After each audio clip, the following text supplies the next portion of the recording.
Dalam tradisi keilmuan Islam, pembahasan mengenai akhir zaman selalu menjadi perhatian besar karena menyangkut keimanan terhadap hal gaib yang telah diberitakan oleh Rasulullah Shallallahu Alaihi Wasallam.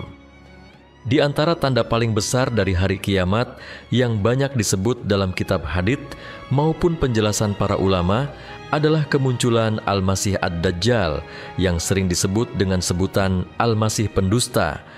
Kehadirannya digambarkan sebagai fitnah terbesar sejak diciptakannya manusia hingga datangnya hari kiamat.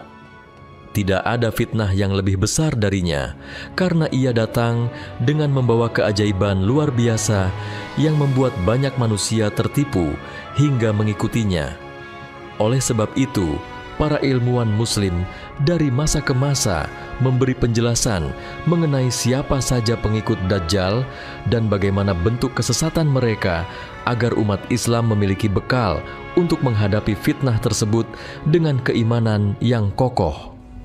Para ulama meriwayatkan bahwa Rasulullah Shallallahu Alaihi Wasallam telah memberikan banyak peringatan kepada umatnya.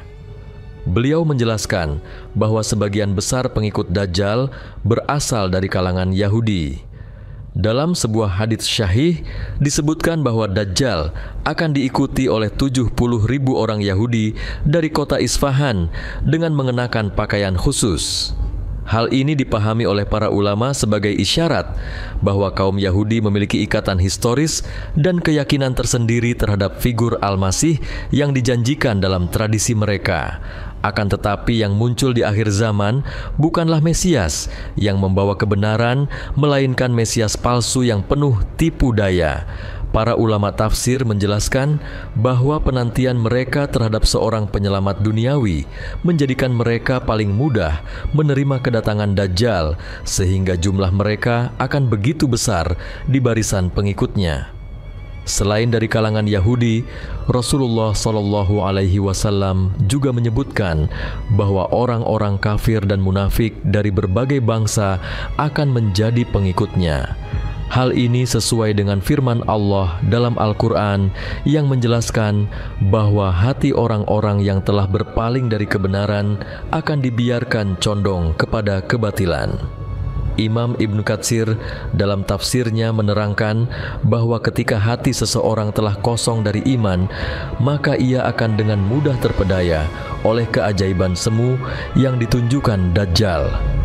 Dengan demikian, kaum yang hatinya penuh dengan cinta dunia dan enggan menerima kebenaran akan menjadi sasaran empuk untuk masuk ke barisan pengikutnya. Para ilmuwan Muslim juga menjelaskan bahwa fitnah Dajjal tidak hanya menyasar kalangan non-Muslim. Ada sebagian dari umat Islam sendiri yang lemah imannya lalu terpedaya dengan janji dan kemampuan Dajjal.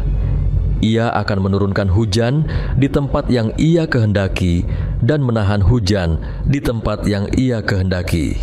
Ia bisa memerintahkan bumi untuk menumbuhkan tanaman atau menahannya, sehingga orang-orang yang hidupnya bergantung pada hasil bumi dan air hujan bisa tergoda untuk tunduk kepadanya. Imam Al-Qurtubi menyebutkan dalam kitab tafsirnya bahwa Dajjal datang membawa cobaan pada sisi duniawi dan rezeki.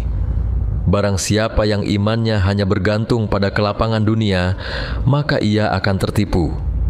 Inilah mengapa Nabi Shallallahu Alaihi Wasallam mengingatkan umat Islam untuk memperbanyak doa agar terhindar dari fitnah Dajjal dalam setiap salat mereka. Ada pula penjelasan dari ulama hadis bahwa kelompok pengikut Dajjal terdiri dari berbagai golongan yang berbeda latar belakang. Ada orang-orang awam yang tertipu karena kemiskinan dan kelaparan. Ada pula kalangan cendekia yang tertipu karena kagum pada keajaiban ilmu semu yang ia bawa. Bahkan ada para pemimpin yang menundukkan rakyatnya untuk mengikuti Dajjal karena melihat kekuatan materi dan militer yang dimilikinya. Imam An-Nawawi dalam Syarah Syahih Muslim menjelaskan bahwa semua ini menunjukkan keluasan fitnah Dajjal yang menyentuh semua lapisan masyarakat. Maka orang yang selamat hanyalah mereka yang berpegang teguh pada Al-Quran dan Sunnah. Para ulama juga menyinggung bahwa pengikut Dajjal diwarnai dengan karakteristik tertentu. Mereka adalah orang-orang yang memiliki hati rusak, cinta dunia, benci kebenaran, serta memiliki kecenderungan menyembah selain Allah.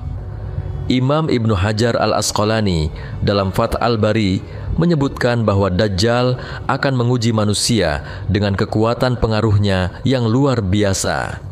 Ia mengaku sebagai Tuhan dan sebagian manusia benar-benar sujud kepadanya.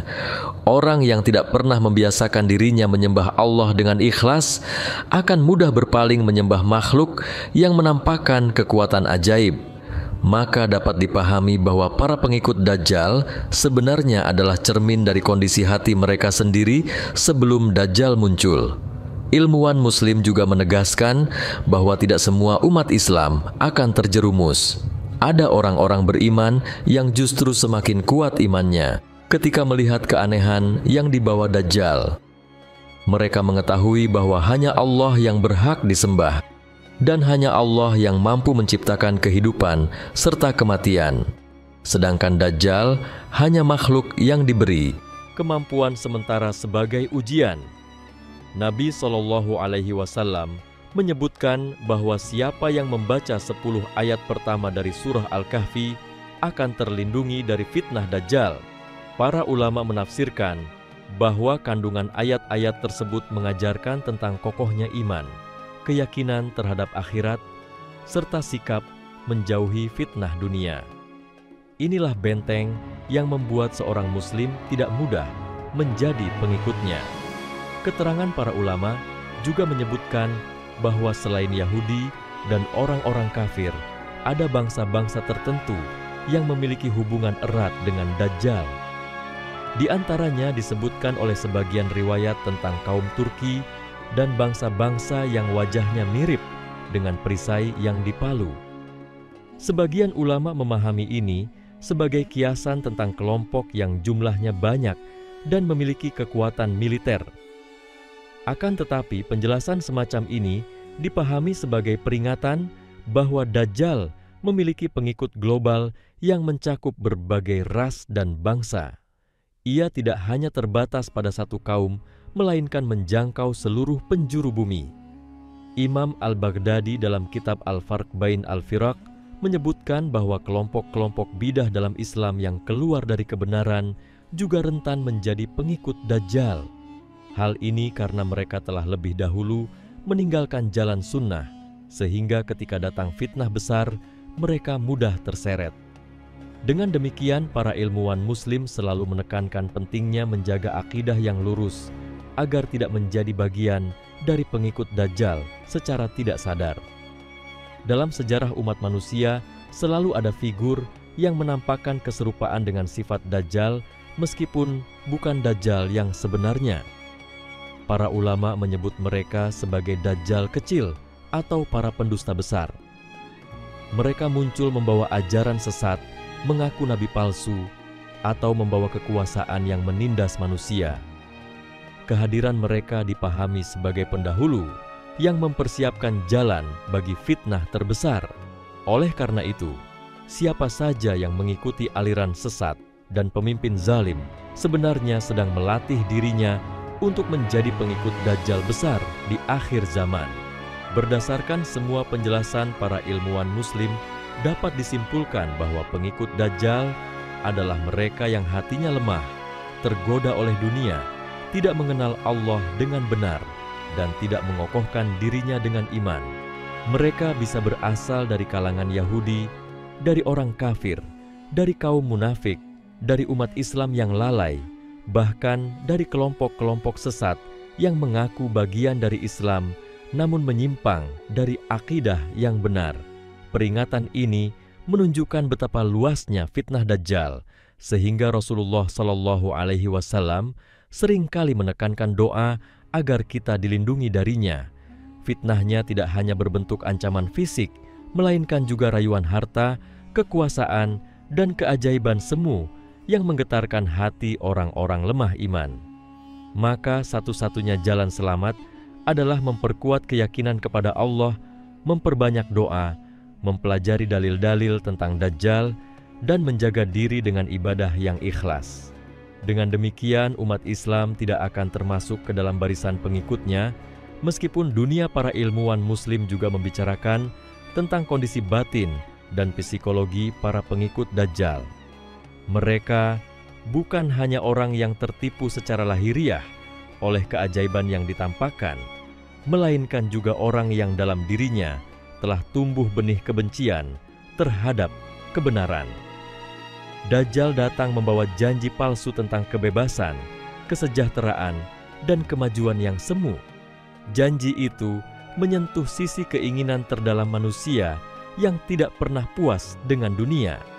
Orang yang hatinya dipenuhi kerakusan akan melihat Dajjal sebagai pemimpin ideal, sebab ia memberikan apa yang mereka dambakan.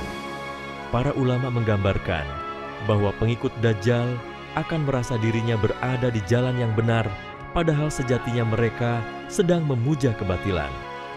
Fenomena ini menunjukkan bahwa kesesatan besar tidak lahir semata karena kebodohan, tetapi juga karena dorongan hawa nafsu yang dibiarkan mendominasi hati manusia.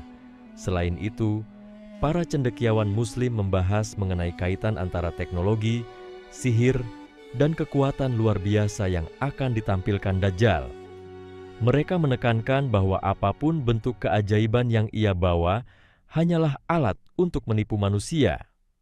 Sementara pengikut Dajjal adalah orang yang mudah mengagungkan kemampuan teknis, penemuan aneh, atau kekuatan gaib tanpa menimbang hakikatnya.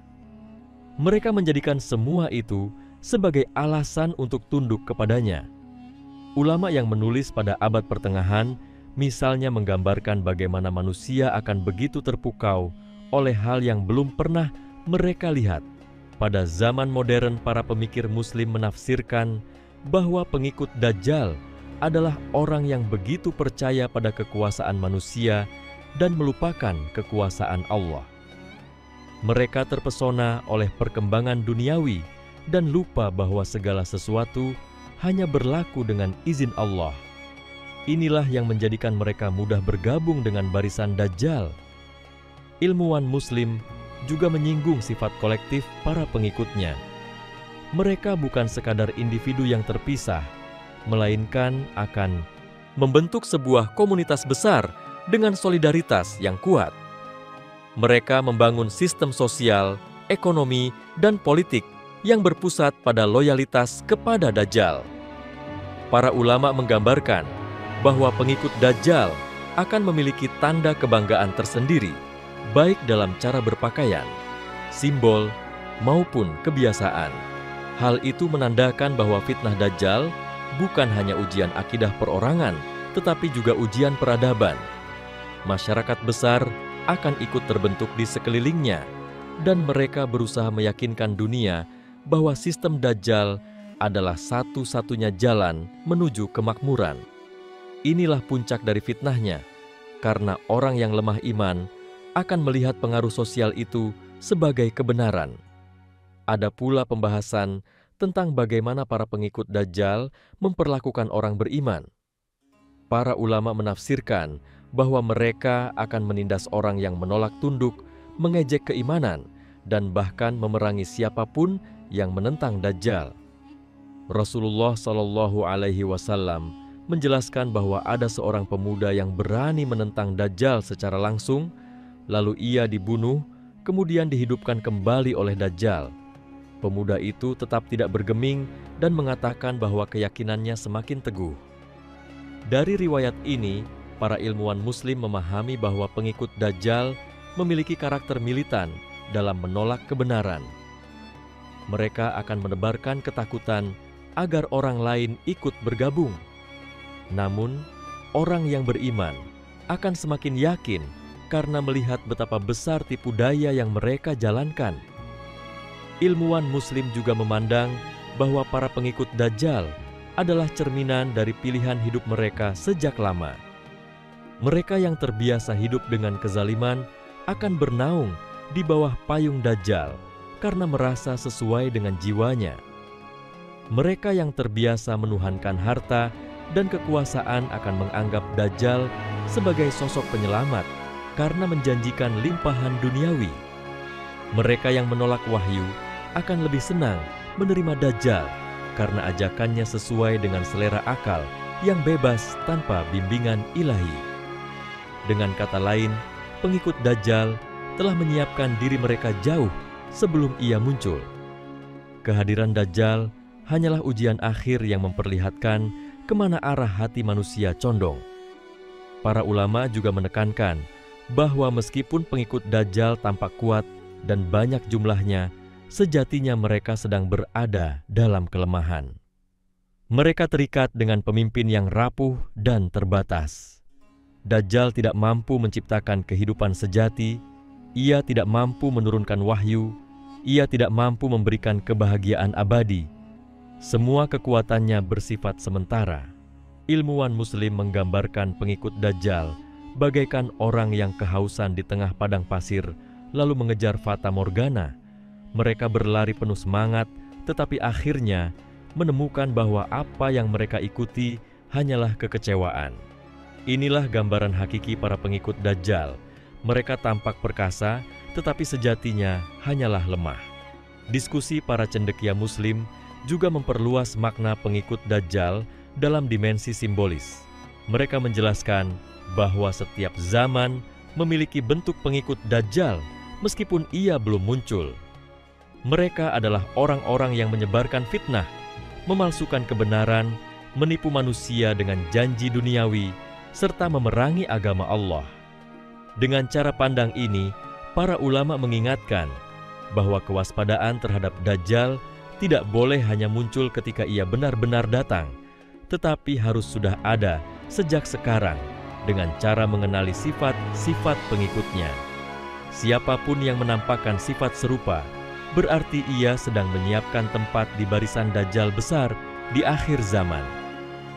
Lebih jauh lagi, ilmuwan Muslim menggambarkan bahwa pengikut Dajjal memiliki keseragaman dalam kebingungan. Mereka tampak gembira, tetapi di dalam diri mereka ada kegelisahan yang dalam. Mereka mengikuti Dajjal bukan karena yakin sepenuhnya, melainkan karena tidak punya pegangan lain. Mereka telah melepaskan Al-Quran, mengabaikan sunnah, dan menutup hati dari hidayah. Akhirnya mereka hanya bisa berpegang pada sosok Dajjal sebagai tumpuan palsu. Inilah sebabnya mengapa banyak dari mereka nanti akan menyesal ketika kebenaran dibukakan. Penyesalan itu tidak lagi berguna, sebab mereka telah memilih jalan yang salah ketika kesempatan taubat masih terbuka. Dengan demikian, pembahasan para ilmuwan Muslim tentang pengikut Dajjal tidak sekadar uraian tentang kelompok etnis atau golongan tertentu, tetapi juga gambaran mendalam tentang kondisi hati, pikiran, dan peradaban manusia. Mereka menegaskan bahwa para pengikut Dajjal adalah potret dari manusia yang menjauh dari Allah, manusia yang menolak bimbingan wahyu, dan manusia yang menjadikan dunia sebagai tujuan utama. Uraian ini sekaligus menjadi peringatan bagi setiap orang agar tidak menyiapkan dirinya masuk ke barisan tersebut, sebab ketika Dajjal benar-benar muncul, pilihan akan menjadi lebih jelas dan lebih sulit. Para ilmuwan Muslim menjelaskan bahwa keberadaan para pengikut Dajjal tidak akan berlangsung selamanya. Mereka akan mencapai puncak kejayaan semu saat Dajjal berada di tengah dunia dengan segala tipu dayanya. Namun, setelah itu mereka akan runtuh bersamaan dengan hancurnya pemimpin mereka. Rasulullah Shallallahu Alaihi Wasallam menyampaikan bahwa Allah akan mengutus Isa putra Maryam untuk turun di akhir zaman. Kedatangan beliau bukan hanya untuk membunuh Dajjal, tetapi juga untuk membersihkan bumi dari pengikutnya. Ilmuwan Muslim menggambarkan suasana itu sebagai masa di mana tabir kebohongan tersingkap, sehingga orang-orang yang selama ini mendukung Dajjal kehilangan arah dan diliputi kehinaan. Mereka tidak lagi memiliki pemimpin yang mampu melindungi mereka, dan pada akhirnya kekuatan mereka tercerai-berai.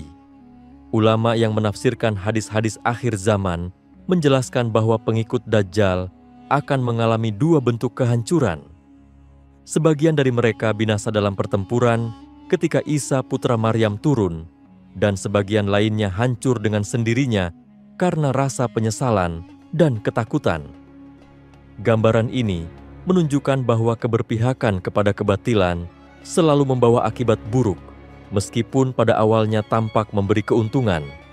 Imam Al-Mubarakfuri dalam syarah hadis menyebutkan bahwa para pengikut Dajjal akan ditimpa keguncangan batin yang amat dahsyat karena mereka melihat dengan mata kepala sendiri bagaimana pemimpin yang mereka agungkan ternyata hanya makhluk lemah yang terbunuh dengan mudah oleh Isa.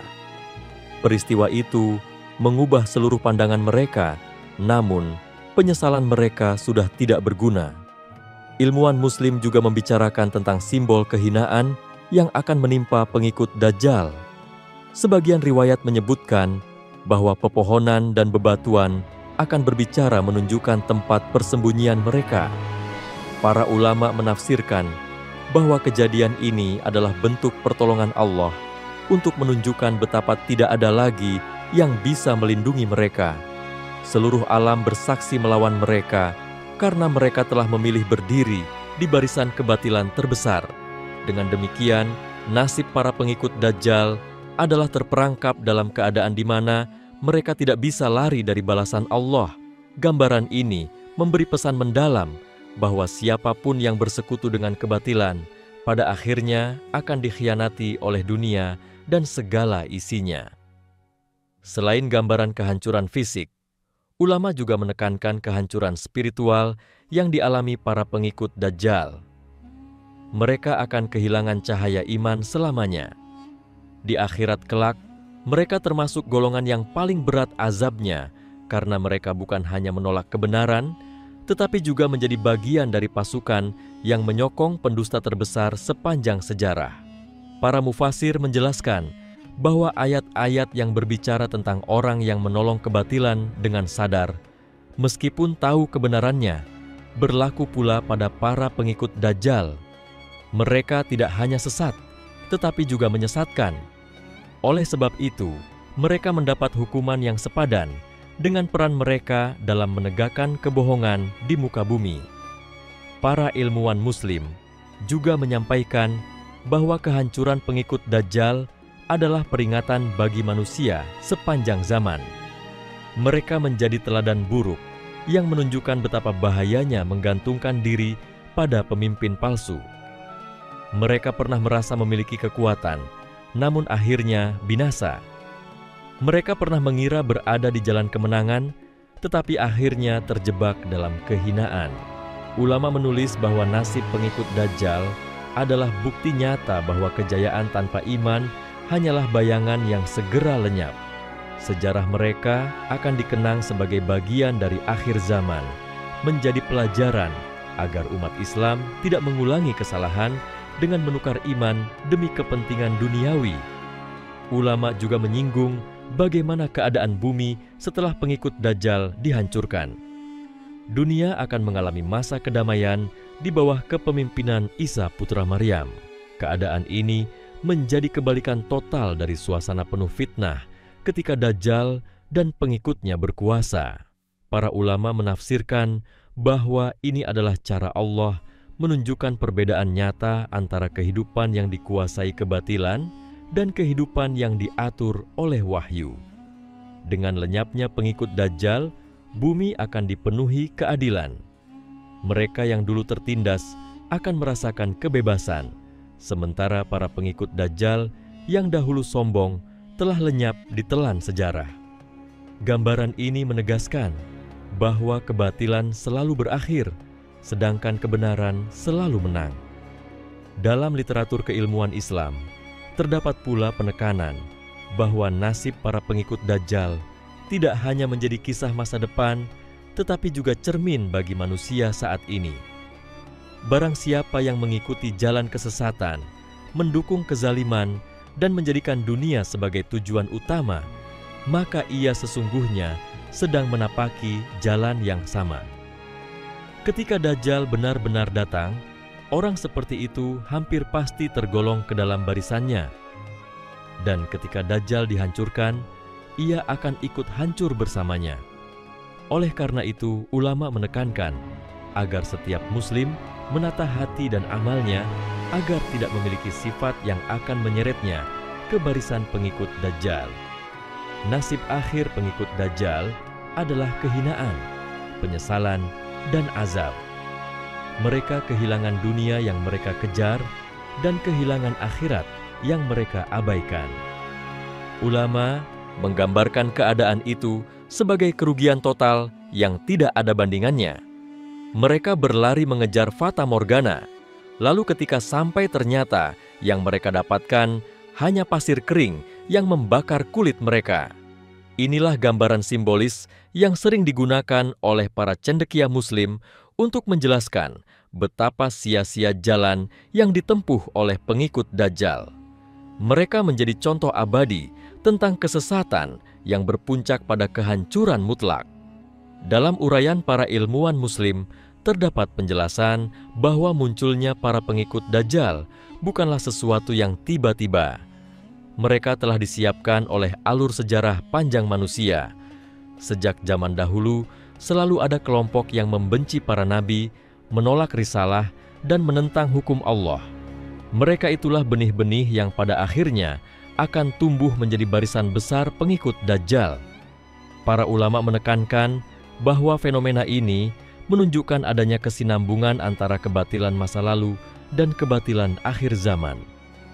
Kebohongan yang diwariskan dari generasi ke generasi akan bermuara pada satu titik puncak, yaitu kebohongan besar yang dipimpin oleh Dajjal. Dengan demikian, para pengikutnya dapat dipahami sebagai pewaris spiritual dari seluruh kaum pendusta yang pernah ada.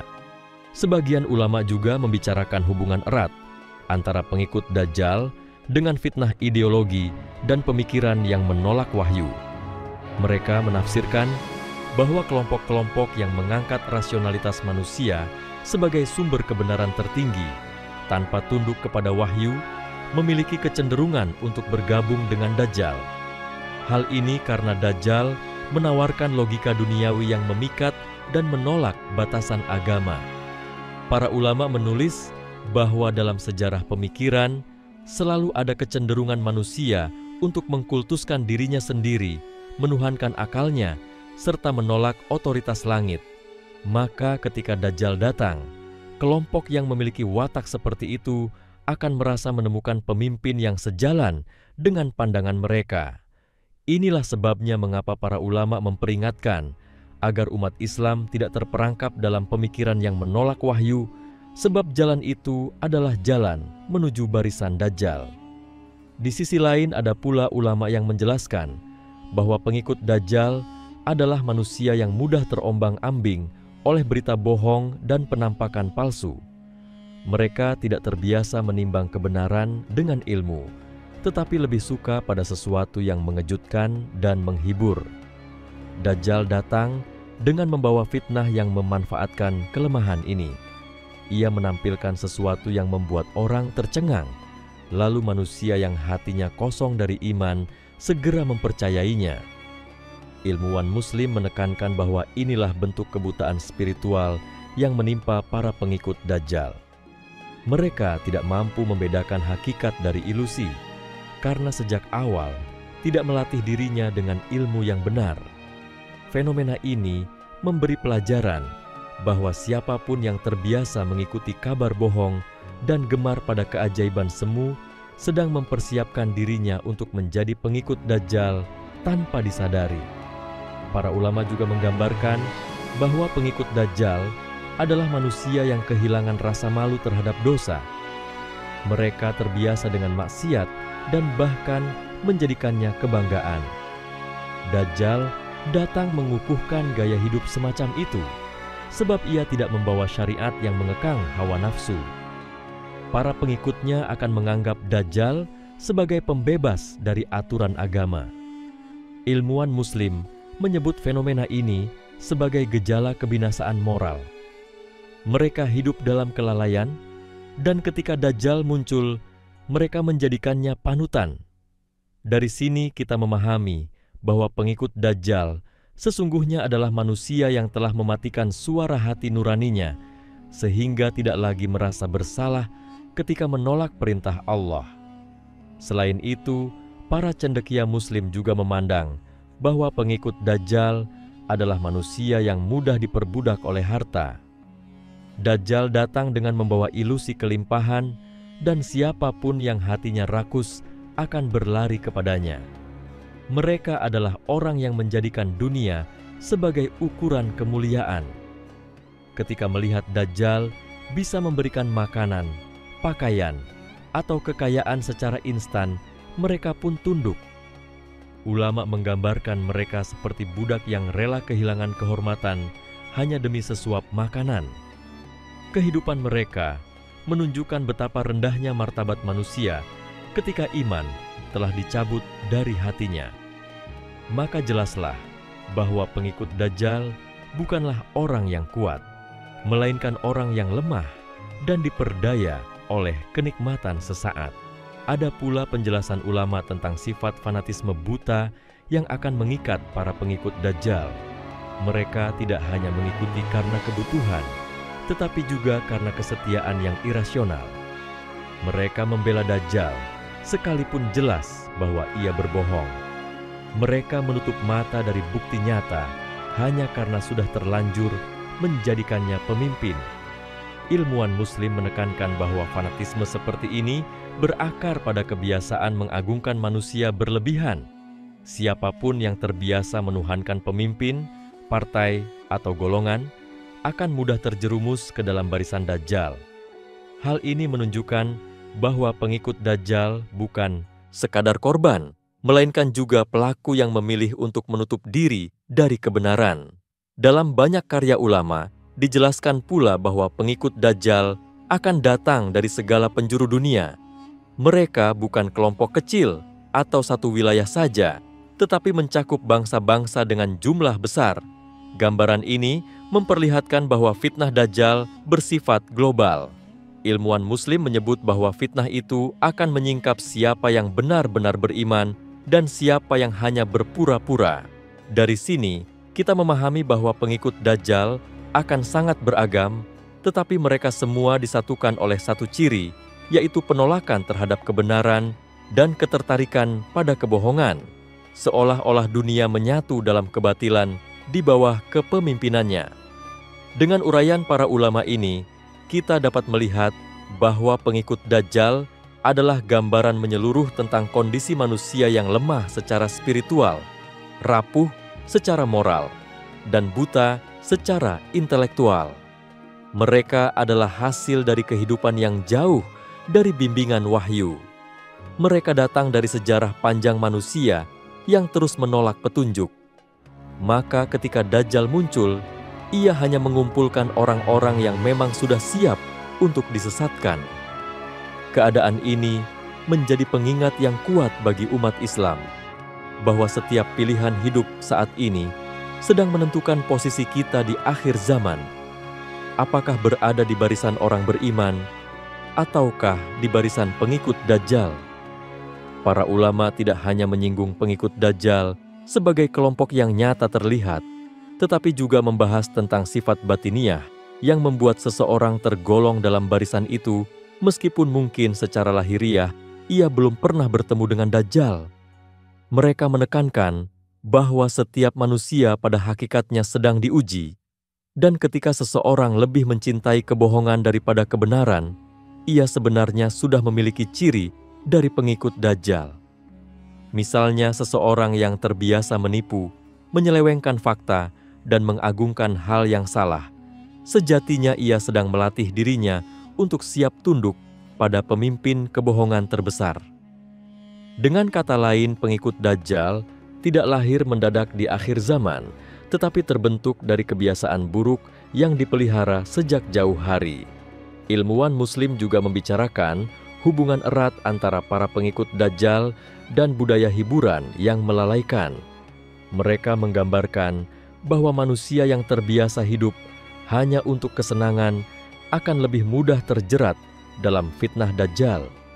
Sebab Dajjal mampu menawarkan bentuk hiburan yang lebih menggiurkan dan lebih besar daripada apapun yang pernah mereka kenal. Para ulama menyebut fenomena ini sebagai bentuk candu spiritual. Mereka tidak lagi mencari kebenaran, tetapi hanya mencari hal yang menghibur hati dan memuaskan syahwat. Maka ketika Dajjal datang, mereka menemukan sosok yang dianggap paling mampu memenuhi hasrat itu, sehingga dengan sukarela menempatkan dirinya di bawah kekuasaan Dajjal. Ada pula penjelasan ulama tentang hubungan pengikut Dajjal dengan kelemahan pendidikan ruhani. Mereka yang tidak mengenal agama sejak kecil, tidak terbiasa mengaji, tidak berlatih sholat, dan tidak terbiasa berdoa, akan tumbuh dengan hati kosong. Kekosongan itu membuat mereka mudah diisi dengan apapun, termasuk oleh fitnah Dajjal. Ulama menekankan bahwa iman bukanlah sesuatu yang bisa dibangun seketika ketika fitnah datang. Iman harus dipupuk sejak dini, karena hati manusia laksana wadah yang jika tidak diisi dengan kebenaran, pasti akan dipenuhi oleh kebatilan. Maka para pengikut Dajjal bisa dipahami sebagai manusia yang hatinya kosong sejak lama dan akhirnya diisi penuh oleh tipuan besar. Selain itu, ada pula pembahasan tentang sifat keras kepala para pengikut Dajjal. Mereka bukan hanya orang yang tidak tahu, tetapi banyak di antara mereka sebenarnya telah mendengar kebenaran namun menolak dengan sengaja. Dalam literatur hadis, sering disebut bahwa Dajjal akan mengaku sebagai Tuhan. Lalu sebagian manusia dengan jelas melihat kebohongan itu, tetapi tetap membenarkannya. Para ulama menyebut ini sebagai bentuk kekufuran yang paling parah, yaitu kufur setelah mengetahui kebenaran. Inilah salah satu ciri utama pengikut Dajjal, mereka memilih jalan salah bukan karena tidak tahu, melainkan karena menolak dengan angkuh. Ilmuwan Muslim juga menjelaskan tentang perbedaan antara pengikut Dajjal yang aktif dan pengikut Dajjal yang pasif. Pengikut aktif adalah mereka yang benar-benar menjadi pasukannya, memerangi orang beriman, dan membela Dajjal dengan penuh semangat. Sedangkan pengikut pasif adalah mereka yang tidak ikut berperang, tetapi tunduk secara batin karena takut kehilangan dunia. Meskipun tingkatannya berbeda, keduanya tetap tercatat sebagai bagian dari pengikut Dajjal. Ulama menegaskan bahwa ketakutan yang berlebihan terhadap kehilangan dunia akan menjadi pintu besar menuju kebinasaan. Dengan demikian, pengikut pasif tidak lebih selamat dibanding pengikut aktif, karena keduanya sama berada di bawah panji kebatilan. Sebagian ulama juga menyinggung bahwa para pengikut Dajjal memiliki ciri khas dalam cara berpikir mereka. Mereka terbiasa menilai segala sesuatu dengan ukuran materi. Apabila sesuatu membawa keuntungan duniawi, maka dianggap benar, sementara yang tidak mendatangkan keuntungan dianggap salah. Pandangan inilah yang membuat mereka mudah menerima Dajjal, sebab ia menawarkan kenikmatan duniawi dengan cara cepat. Mereka tidak lagi memikirkan kebenaran sejati, melainkan hanya mengikuti alur keuntungan sesaat. Ulama mengibaratkan mereka sebagai pedagang yang menukar permata abadi dengan kaca murahan. Dari gambaran ini tampak jelas bahwa pengikut Dajjal sebenarnya adalah manusia yang kehilangan kemampuan menilai sesuatu secara benar. Ada juga ulama yang menggambarkan pengikut Dajjal dari sisi bahasa dan ucapan mereka. Mereka akan banyak memuji Dajjal, menyanjungnya dengan kata-kata berlebihan, bahkan menisbatkan kepadanya sifat-sifat ketuhanan. Ucapan mereka penuh dengan kebohongan dan propaganda. Para ilmuwan Muslim menjelaskan bahwa kata-kata mereka menjadi alat untuk menyebarkan fitnah, karena manusia yang mendengar terus-menerus akhirnya ikut percaya. Dengan demikian, pengikut Dajjal bukan hanya jumlah besar yang berdiri bersamanya, tetapi juga suara yang menggemakan kebohongan agar dunia mendengarnya. Fenomena ini menunjukkan bahwa lisan adalah bagian penting dari barisan Dajjal. Ulama juga menambahkan bahwa pengikut Dajjal bukan hanya manusia, melainkan juga makhluk jin yang menempuh jalan kebatilan. Mereka mendukung Dajjal dengan memperdaya manusia, menambah keajaiban semu, dan menguatkan pengaruhnya. Para ilmuwan Muslim mengingatkan bahwa setan selalu menunggu kesempatan untuk menjerumuskan manusia, dan kedatangan Dajjal adalah kesempatan terbesar bagi mereka. Maka pengikut Dajjal sejatinya adalah gabungan antara manusia dan jin yang sama-sama menolak Allah. Hal ini memperlihatkan bahwa fitnah Dajjal bersifat menyeluruh, melibatkan makhluk dari dua alam, sehingga semakin dahsyat. Dari semua uraian ini dapat dipahami bahwa pengikut Dajjal tidak hanya terbatas pada kelompok tertentu, melainkan meliputi berbagai jenis manusia dengan beragam latar belakang, karakter, dan kelemahan.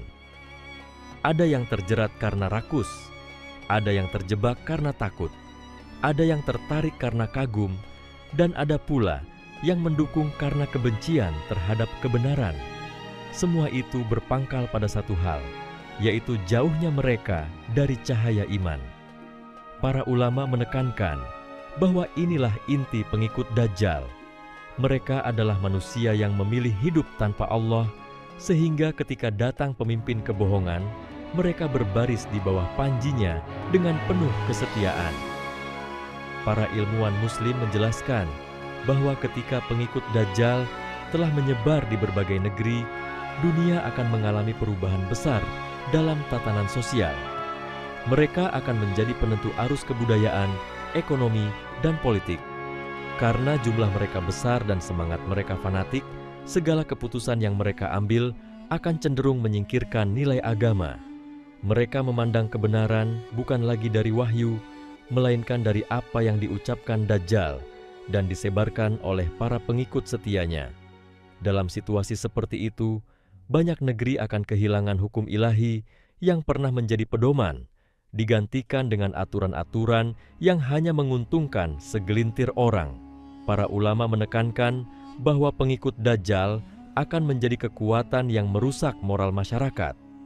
Mereka akan menormalisasi perbuatan yang dilarang dan menganggapnya sebagai hal yang wajar. Kejujuran akan dianggap kelemahan, sedangkan kebohongan dipandang kecerdikan.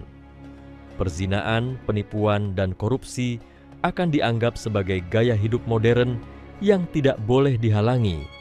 Ulama menggambarkan masa itu sebagai zaman ketika nilai-nilai agama dibalikkan, sehingga orang beriman merasa asing di tengah masyarakat. Inilah yang disebut dalam hadis bahwa Islam pada akhirnya akan kembali asing sebagaimana awal kemunculannya. Selain merusak moral, pengikut Dajjal juga disebut akan menguasai jalur perdagangan dunia. Dengan mengendalikan sumber pangan dan kebutuhan pokok, mereka bisa menekan siapapun agar tunduk.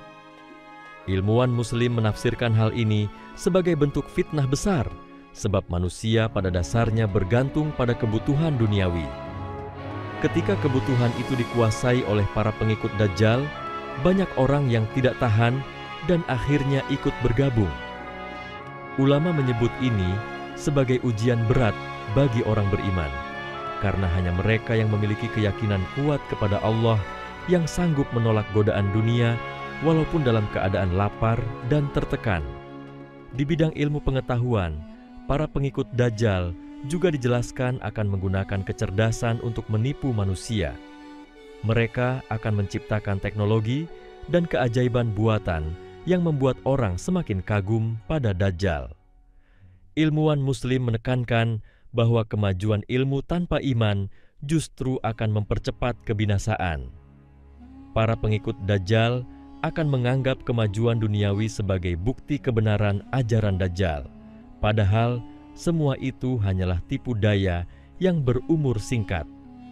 Inilah yang menjadikan umat manusia terperangkap dalam fitnah, karena mereka menilai segalanya dari kecanggihan yang tampak mata, bukan dari kebenaran hakiki yang datang dari Allah.